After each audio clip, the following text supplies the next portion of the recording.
Who is the most privileged character in Hajime no Ippo? Just stop and actually think about it. Look purely at the boxing careers. The answer is Ippo. Ippo is a nepo baby of the boxing world. He walked into a first-class gym on day one. He was immediately adopted by a legendary coach who tailored every single waking moment of his life around him. Kamogawa built a custom hyperbolic time chamber for this kid. He never even fought outside his home country until the very end.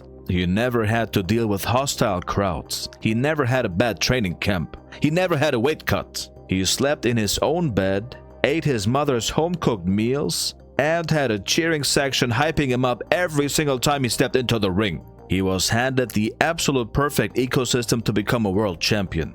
And the second he stepped onto the world stage and tasted real, unregulated violence against Gonzalez, he mentally shattered. He folded. And now look at Vorg Zangief. Volg is the mirror Morikawa holds up to show us exactly what Ippo is missing. He is the enlightened version of the archetype. He is what happens when a genuinely kind person is forced to survive in a sport built on taking souls. Let's look at the timeline, because the disrespect Volg had to eat is insane. He came to Japan as an amateur world champion, a prodigy, but he was broke. Broke. He needed money for his dying mother. The Japanese promoters looked at this flawless outboxer and said no. They didn't want a masterclass in distance management. They wanted a bloodbath. They basically forced Volg to fight as an infighter. I know originally, the story said it was a tactical choice against Ippo. But later on, Kamogawa said Volg was forced to handicap his natural style purely to entertain the Japanese crowd and get paid. Imagine forcing Floyd Mayweather to fight like Mike Tyson just to sell tickets. It's career suicide, man. But Volg did it. He handicapped himself. He fought Ippo on Ippo's terms, in Ippo's backyard, with Kamogawa screaming in the corner, and he still almost took Ippo's head off. But that was not the tragedy. The tragedy was the Sendou fight. We need to talk about that fight, man. The fandom loves him. I love him. We love the Naniwa Tiger. But let us call that fight exactly what it was, man. An absolute, undeniable, systemic robbery. Volg outclassed Sendou. He outboxed him. He outthought him. He dropped him. Sendou was running on pure fumes and crowd noise. And the referee did what? He counted a literal slip as a knockdown against Volg. A slip, man. That single fake down on the scorecards is exactly what cost Volg that decision. But the fight was in Osaka, Sendou's hometown. The judges were never gonna let the Russian win a decision in Osaka. They stole Volg's career, man. They stole his momentum. And because he lost, the promoters cut him. The gym cut him. They threw him in the trash. No warm gym to go back to. No Kamogawa telling him it was a good effort. Just a plane ticket back to a freezing country and a mother who died before he could save her. That is the moment most characters break. That's the moment you become a villain. Or you fade into irrelevance. Volg had every right to hate the sport, man. He had every right to hate Japanese boxing. Boxing took everything from him and gave him absolutely nothing in return. But he didn't break. He adapted.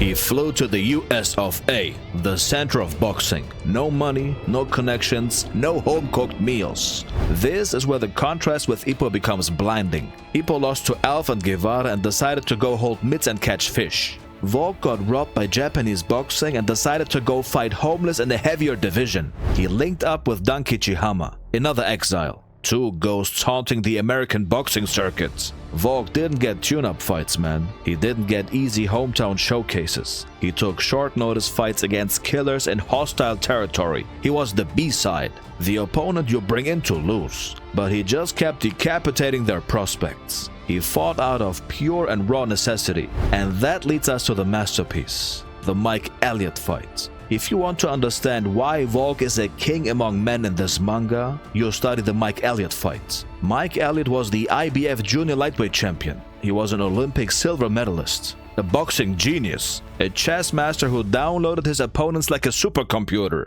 Volg took the fight on 1 week's notice. 1 week. No training camp, no preparation, no time to study film. He just showed up. And the deck was stacked against him in ways Ippo couldn't even comprehend. The crowd wanted Volg dead. The promoter wanted him dead.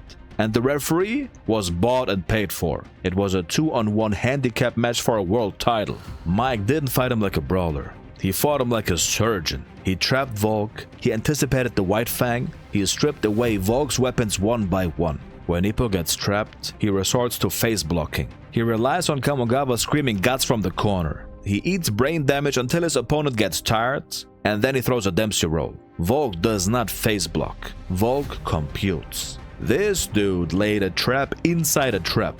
He used the Hien, he used the Tsubame Gaishi, he conditioned one of the smartest boxers in the manga to expect one timing, and then he completely shattered the rhythm. And when the corrupt referee tried to steal the fight with the slow count, when Elliot miraculously got back up, Volg didn't panic. He didn't look at his coach for permission. He walked across the ring and he put Elliot to sleep permanently. He took the belt by force. He ripped it out of their hands, man. That's what a true world champion looks like. Sakamura drew a line in the dirt. He said you have to become a monster to cross it. Most of us misunderstood that. We think becoming a monster means you have to act like Mashiba or Sawamura. We think you have to be a psychopath. You have to want to hurt people for fun.